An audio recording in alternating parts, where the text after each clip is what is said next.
All right, let's get into this bad boy because it should be a fun one. Bundle up. Welcome back to the library, everybody. Welcome to the channel. I'm Tennessee Fans, and I'm coming to you from here today because I think we need to talk about something that happened about 2 weeks ago.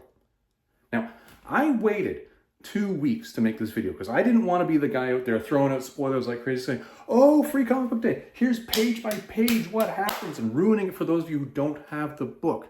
It's been 2 weeks, so by now I'm assuming that those of you who want the book, who really needed the book, have your hands on the book. I can't wait anymore. We need to talk about what is easily the single most important thing that came out of Free Comic Book Day 2024. The birth of the Howardverse. Yes, I just said that. The birth of the Howardverse. That's literally the language that's being used in the back of this book. Now that's, well, it's material. You know, and many of us who are Conan comic readers might not necessarily know why that's particularly important. We might not actually even get the story because we don't know the whole Howard mythos that goes behind it. So today what I thought we would do, without spoiling the actual book itself, I'm still going to leave the story alone. We're going to go back to the actual essay at the back of the book.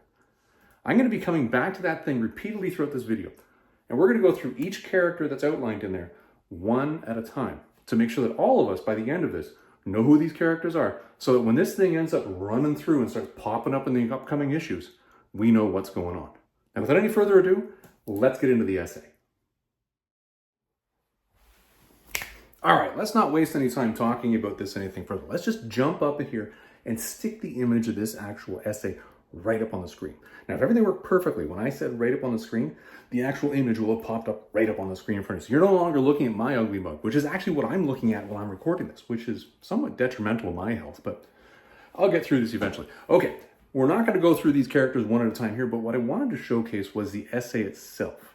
Now, the essay is kind of a cool one. It walks through who each of these people are and how Robert E. Howard created and treated these characters when he was writing about them all individually. There's one in here that Robert E. Howard did not write about, and we'll get to that in a minute.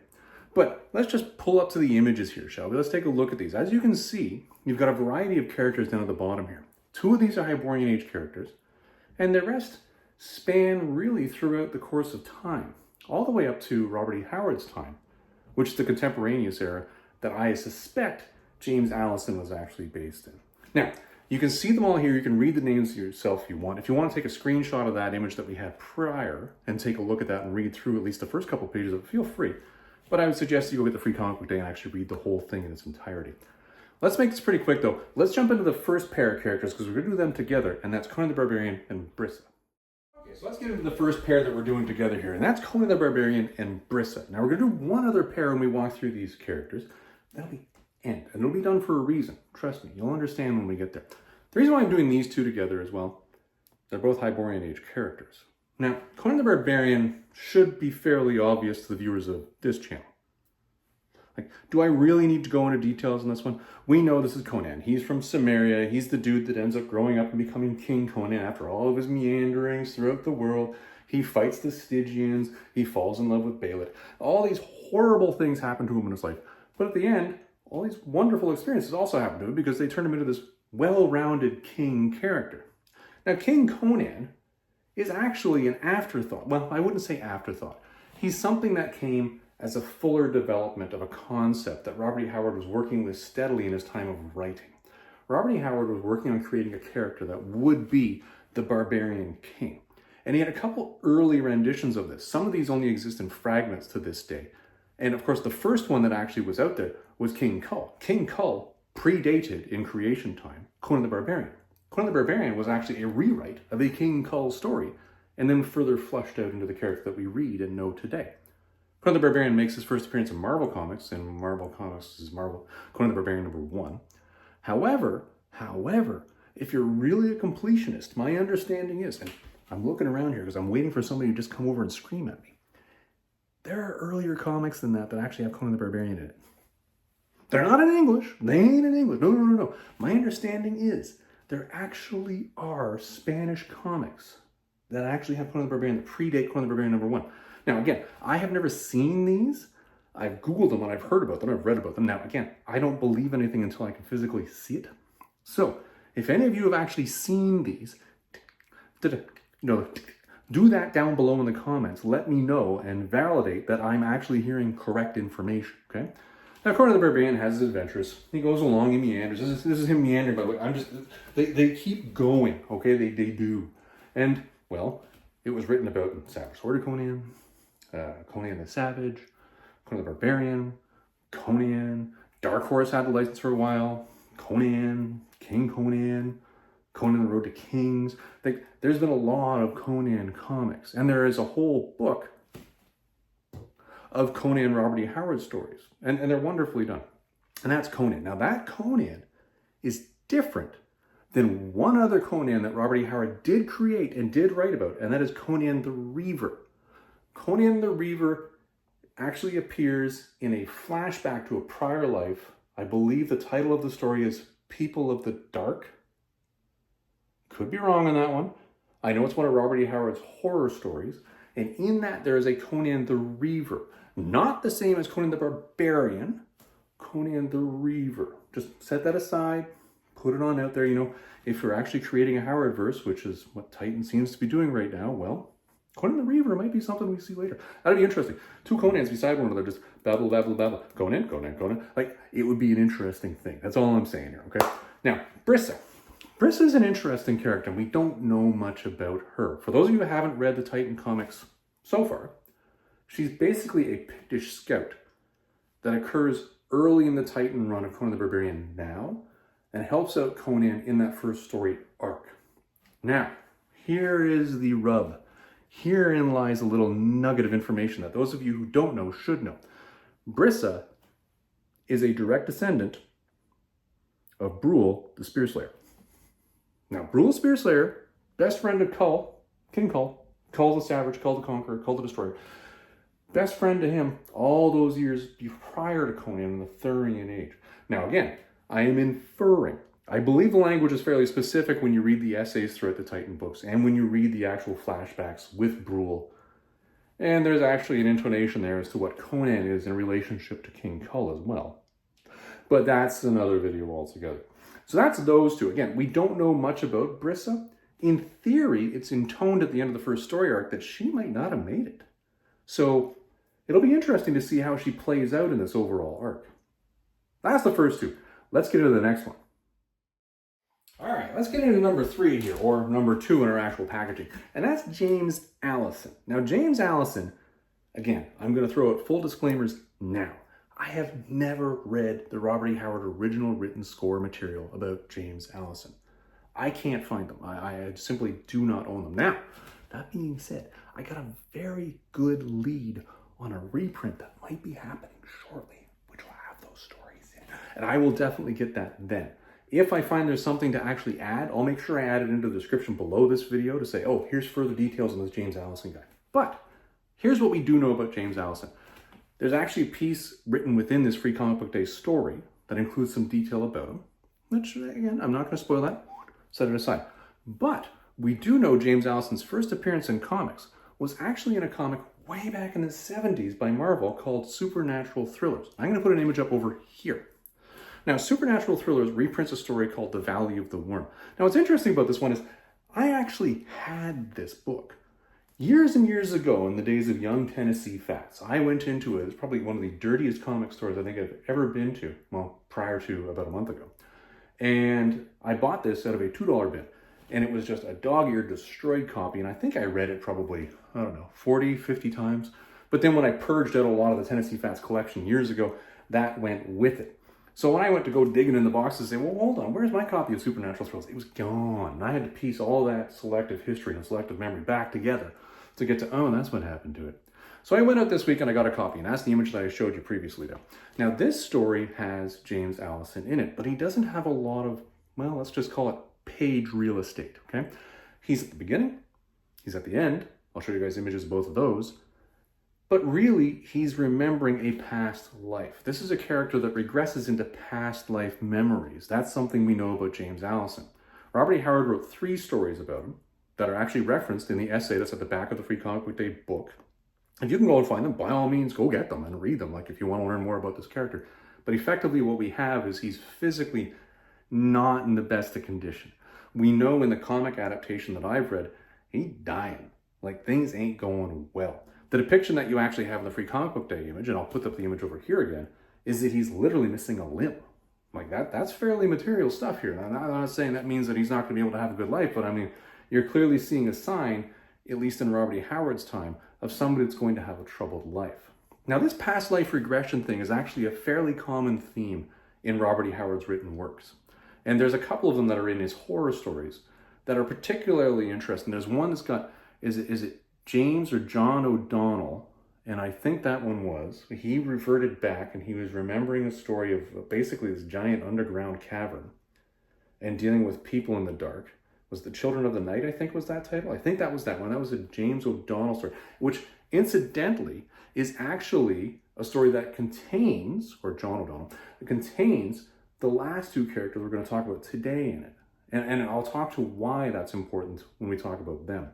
And there's another one where you got another, I think it's another John or a James, who goes back and has that regressionary memory. And this is actually the one that I referenced in the last snippet, where I talked about Conan the Reaver, where he regresses back and remembers being Conan the Reaver. So you have this past life regression thing that's fairly a common theme in some of Robert E. Howard's works. But I guess James Allison is the one that probably hit home the most. So anyways, that's that character. If any of you are interested in going and finding that Supernatural Thrillers issue, you could probably still find it fairly cheap right now. Now, that being said, I'm pretty sure if you go out to a lot of shops right now, you're going to find a lot of comic shop owners digging these out of their old dollar bins and just totally gouging you royally on these. So just be cautious on the pricing on that. Make sure you're checking it before you go and pull the trigger and make that purchase. All right, that's that one. Now, let's get into the next one here, and that's Dark Agnes. All right, let's talk about Dark Agnes now. Now, Dark Agnes, well, this is an interesting one. It's going to be bound to tie up a fair amount of confusion. Now, here's what I want to throw out right now. Dark Agnes is not Red Sonya. Red Sonya of Rogatino, I think I said the name of that correctly, is an entirely different character, an entirely different Robert E. Howard IP. Now, you could argue that Red Sonya was actually a further development of Dark Agnes as a character, and Robert E. Howard was simply making it, well, more dwelled down into what he thought it should be. But Dark Agnes actually is the first one. Dark Agnes, there were 3 stories written about her by Robert E. Howard. And again, full disclosure, I have read none of those. Absolutely none. I'm going to go out and pick up the Swordswomen collection of Robert E. Howard stuff, and I'll read it later. But in the meantime, here's what we know about her. She's short-tempered, just like Red Sonya. Her origin is actually fairly similar in that, she was being forced into a marriage she wasn't interested in, basically escaped, there was some murder involved, ended up actually becoming a powerful swords person, both because of natural talent and training, and then had further adventures that lead on. 3 stories in total. What do we know in those 3 stories? Well, I've already given it to you. She's short-tempered, she's a sword woman, she's good. She's really good at what she does. Now, Marvel Comics did apparently include Dark Agnes in a couple things, and I guess the first appearance that I'm reading online is telling me that Dark Agnes first appeared in Conan Serpent War #1. Now, I don't know if I entirely believe that.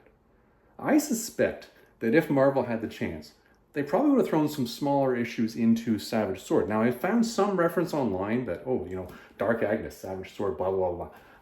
I don't know. I haven't gone and dug into my Savage Sword to actually say this is correct or not, but everything that I'm reading primarily is telling me that it is this Conan Serpent War #1. So if you're interested in going to find that thing, well, you can head on out there and pick that one up. Again, Dark Agnes, we don't really know a lot. We know she's, well, a really good swordswoman, but not Red Sonya.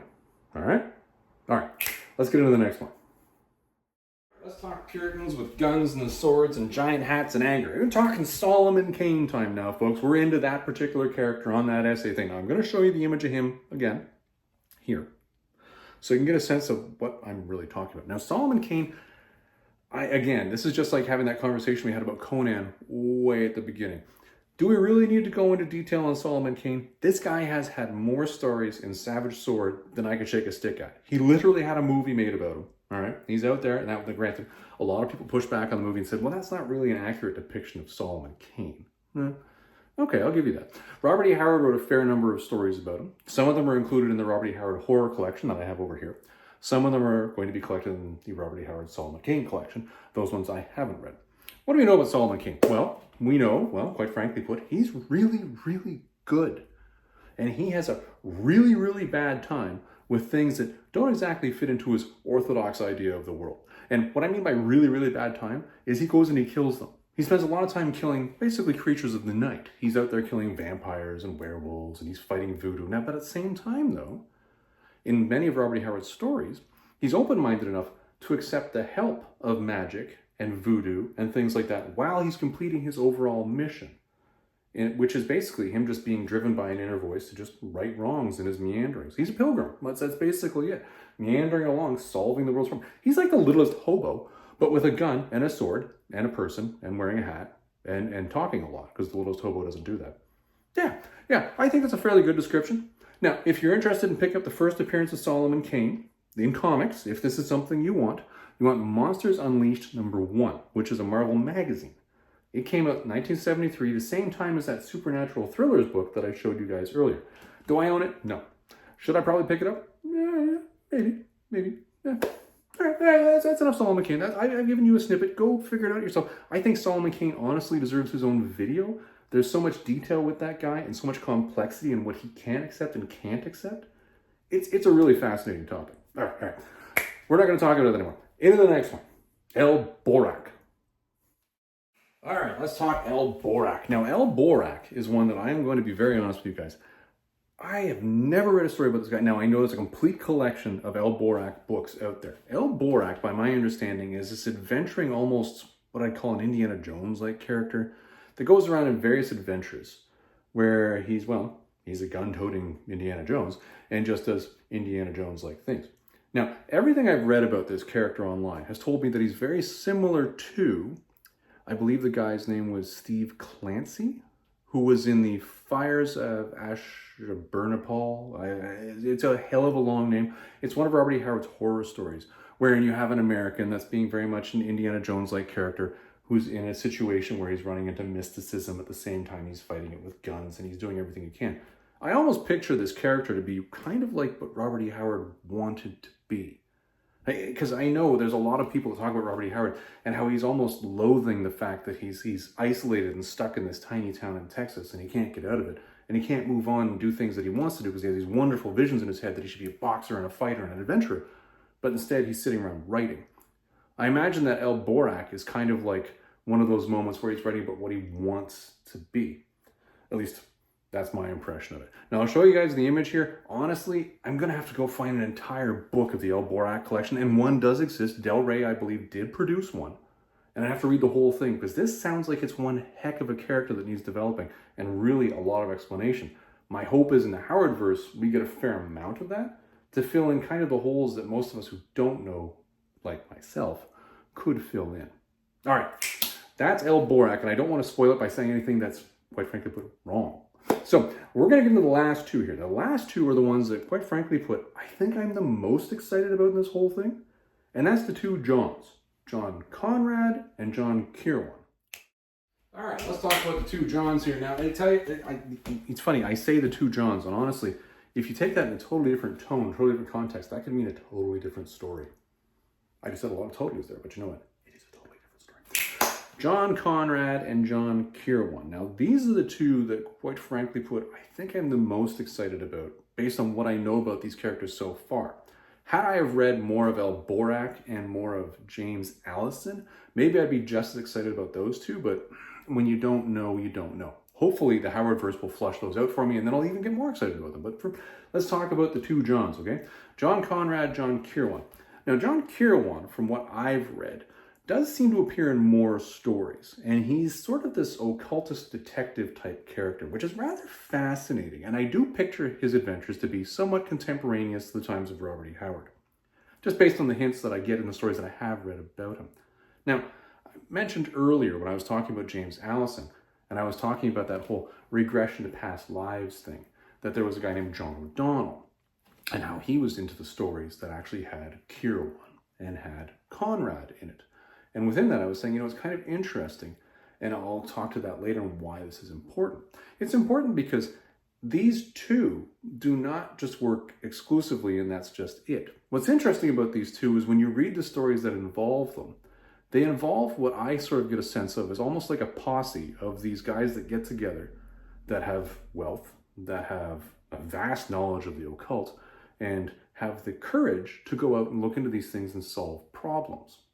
Now, there's a group of them. They get together, they talk, and they talk about books that Robert E. Howard created that were written in the past of Robert E. Howard's Howardverse, where he's talking about, well, this guy wrote about these cults, and these unknown cults led to this guy over here who's a member of our group. But you know what? He's the guy that just kind of looks different.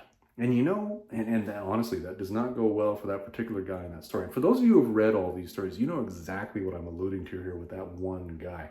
Because there's a past life regression, and then there's a whole lot of anger and some potential murder happening down the road. It's a really interesting, twisted tale. Now, for those of you who want to read what I think is probably the best Kirowan story, you want to read The Haunter of the Ring. I believe that's the title.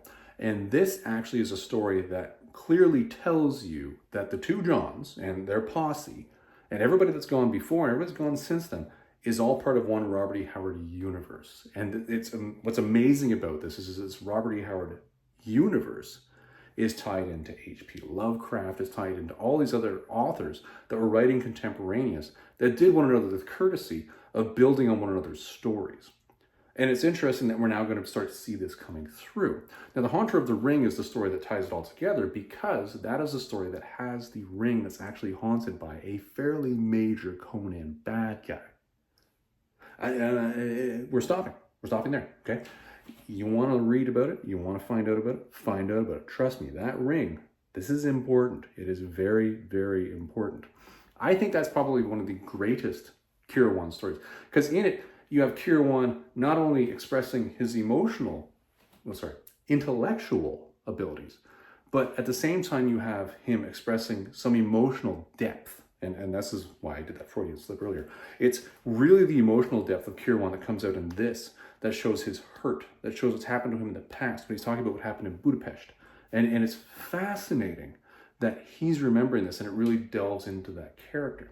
And it's funny because it's that story and the reference of him and his adventures in Budapest that happened before the Haunter of the Ring story, by the way, that then make me turn around and say, you know, I think Kirowan is actually the protagonist in that other great story, which was The Black Stone, which honestly I think was one of the greatest pieces of Howard horror literature that's been written, which builds this mythos of the Lovecraftian world into his own. It really does take that external world of mythology and basically what Lovecraft was creating to make this ingenious piece of work, and he drew it into the Howardverse. And it's funny because that leads to the Haunter of the Ring. That leads to then going on to that other one, which was Children of the Dark, I believe. And that was the O'Donnell story where he had his past life regression. Kirowan standing right there, he's talking. Now, if you're interested in reading comic format of the two Johns, and I'm saying the two Johns, you want to get this book. And this is one that I didn't have to go out and find because I actually already had it in the collection. And it's this, Journey into Mystery #1.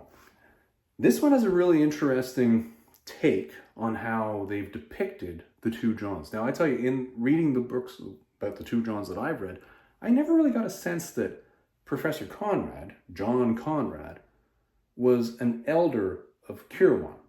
But Marvel, for some reason, when they put this together, clearly depict, okay, here's an older dude with a mustache like mine, that's all gray. And here's Kirowan, the younger version. And the two of them are working together in this adventure, which is another classic Robert E. Howard horror story, Dig Me No Grave. But really, it's strange that you've got this age differential between the two, which doesn't necessarily jive with the image we see from Titan Comics now, which I'll put up over here again. I don't get a sense that these guys are that different in age from this imagery, but maybe they'll delve into more of that when we get into the story. The Johns are an interesting one because, in my mind, this is delving more into the Lovecraftian side of Howard, and potentially the Lovecraftian side of the Howardverse, which I think Titan is trying to draw more into in their stories. So these two are going to be key.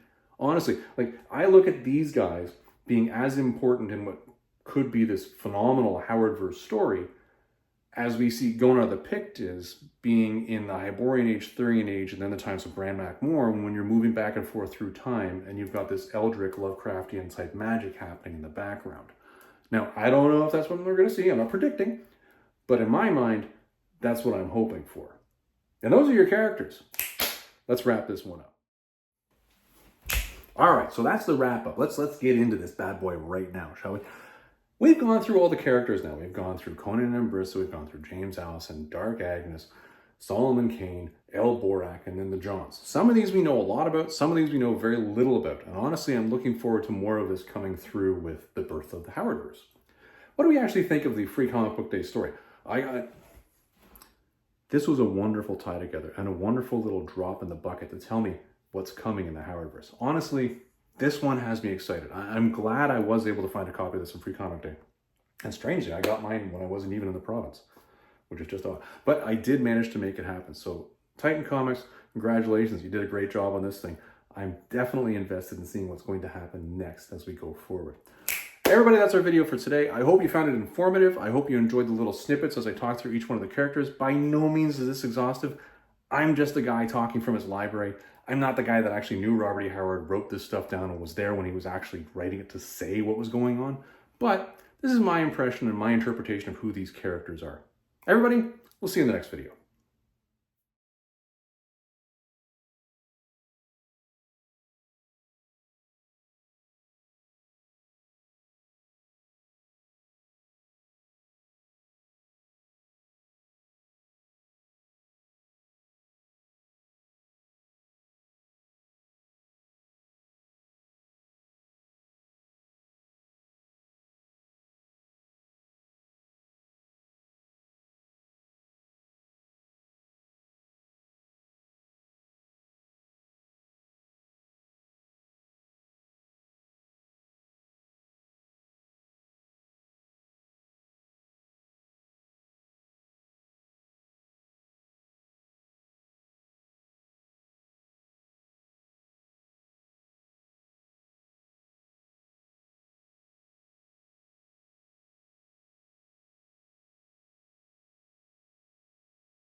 Check out my homeboys dance to the rhythm. I gotta tell you, that Maestro Fresh West guy, totally unappreciated singer and musician and artist that we don't actually get enough of today in Canada. And honestly, I think we should fix that, but that's not the point of this little vignette at the end. Welcome to the end of the video, everybody. Welcome to where I sit on the incredibly squeaky chair and we talk about things. Now, this is an interesting one because I'll tell you, I had to really crank up the brightness in here and put in the 3,000 watt light bulb over there because it is so dark outside in the middle of the day.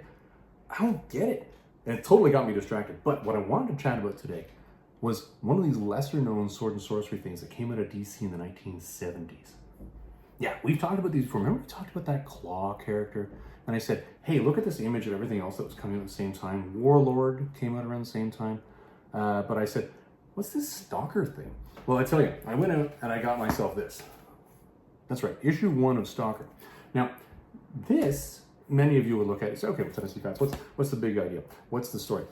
I'm not going to go into the story here on this one as of yet. I got issues 2, 3, and 4, and I think there were only 4 issues of this overall thing that actually were published at the time. They're coming. They're going to be here at the end of the month. I'll do a read on them then, and we'll talk about that. But here's the shocker on this one. You look at this, and you say, Okay. All right, it's a thing. I'm going to even put the image up over there for you guys. You look at that and you say, okay, Tennessee fans, it's an image. And what's the big deal? Why are you so excited about this? Why do we have a end of video discussion of this? Well, I'll tell you why. And I'll tell you why, because I'm going to actually show it to you before I tell it to you.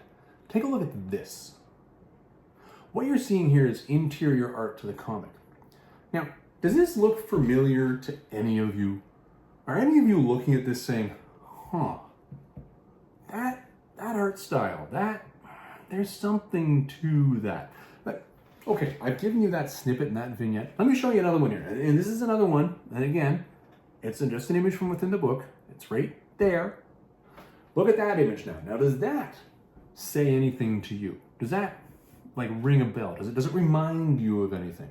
You comic connoisseurs out there, is this one where you go, oh, why do I know this? I'll tell you why. I'm going to show you this now. Here's the actual people working on this. Yeah, this is a Steve Ditko and Wally Wood collaboration. Picture those names, okay? Think about the importance of this. Steve Ditko, okay? And I'm going to say this. I know people are going to get all manner riled up about this. The creator of Spider-Man. Throwing it out there. Steve Ditko. I know so many people say he's not. Honestly, there's a lot of argument as to who created Spider-Man. There's argument that Jack Kirby already did it. But then Stan Lee and Steve Ditko do make a valid point that they actually adapted the character enough from Jack's original work. I get that. But here's one that there is no argument about. Well, there shouldn't be any argument about. The creator of Doctor Strange. Okay, all right. I think that's a much more stable statement for us to make today. And he's working on this, Stalker. And at the same time, you've got Wally Wood. Wally freaking Wood doing the inks on this. Now, I know, as we're heading into the 60s and 1970s, things were not going so well for Wally. I get that. If you want to read a fair amount about the guy's life, he was not having an easy life at this point in time. His ability to actually do the art was dwindling due to a variety of issues. And he was working on this. And that is something I find absolutely fascinating. You're talking about the guy that designed the red Daredevil suit when they relaunched that. That was all Wally Wood. And here he is working on this, Stalker, a DC sword and sorcery thing that only lasted 4 issues. And it's funny, you know this is Wally Wood, and here's how you know it's Wally Wood. Take a look at that second image I showed you again. It's right over here. Is there anything about this that reminds you of, oh, I don't know, the Iron Woman from, those Titan comics that he worked on? Yeah, I'd say there is something there. If you know, you know. And of course, the Steve Ditko just gives itself away with the poses. I mean, take a look at some of these things. Look at that. Like, this just screams Spider-Man to me. It does. I can't help it. Wonderful, wonderful art that came out of issue number 1 of this one that just shocked the living heck out of me. And when I went out and I ordered my issues 2, 3, and 4, I was so shocked that I was buying them for as cheap as I was getting them when they're literally Steve Ditko and Wally Wood work throughout. Everybody, if you like that art style, if you like either of these two artists and you want this in your collection, I won't even get into the story because I haven't read it yet. You want to get these 4 books.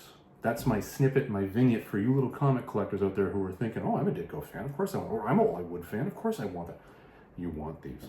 Everybody, that's the little outro for today. That's my little tippet, my snippet that I'm giving to you guys today. I'm getting out of here.